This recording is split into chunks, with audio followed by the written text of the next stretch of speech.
કરી કે ભાઈ સારી ટીમ સામે હાર્યા હોઈએ તો એક દુઃખ ના સંતોષ થાય. હોય. પણ સારી ટીમ સામે ખરાબ શોટ મારીને આપણે જો આઉટ થયા હોય તો કદાચ દુઃખ થાય ખરું.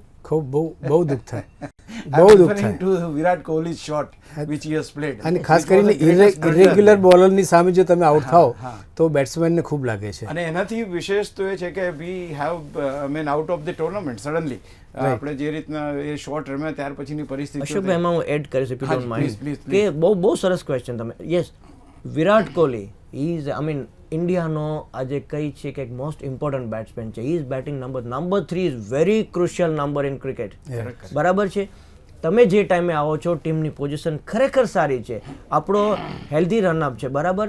તો એ ટાઈમે તમારે આ શોટ નો સેમ ટાઈમ કોહલીની સાથે ધવલે પણ ભૂલ કરી છે કે માણસ આજે he was going great gun અને એનો જે એટલે મેં હમણાં તમને મેક્યુલમ માટે કીધું કે selection of the shot is very important. કયા ટાઈમે તમારે કયો શોટ રમવો દેટ ઇઝ વેરી તમારા important. As a cricketer you absolutely right what you said. હબીબભાઈની રીતે સાચા છે. હું એક સામાન્ય વ્યક્તિ તરીકે એટલે દોસ્તો હું તમારી જેમ વાત કરી રહ્યો છું કે શું થઈ શકે. કારણ કેવું છે કે ભારત જ્યારે નીકળી ગયું તો તમને દુઃખ થયું તો મને થયું, અને ખરાબ શોટ વાગ્યો એ મને પણ દુઃખ થયું હતું. એટલા આજે બહુ અલગ ગઈ છે. આજે today is the final Australia અને ન્યુઝીલેન્ડ વચ્ચે.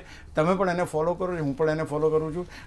બિમલભાઈ અને Habibbhai thank you very much for joining me. ખૂબ આભાર. Thank you. તો દોસ્તો ફરી એકવાર હું તમારી સમક્ષ આવીશ જેવી આ મેચ પતે ત્યારે આપણે રિવ્યૂ કરીશું. ત્યાં સુધી અશોક મિસ્ત્રીને રજા આપશો અને keep watching the match. That is the final.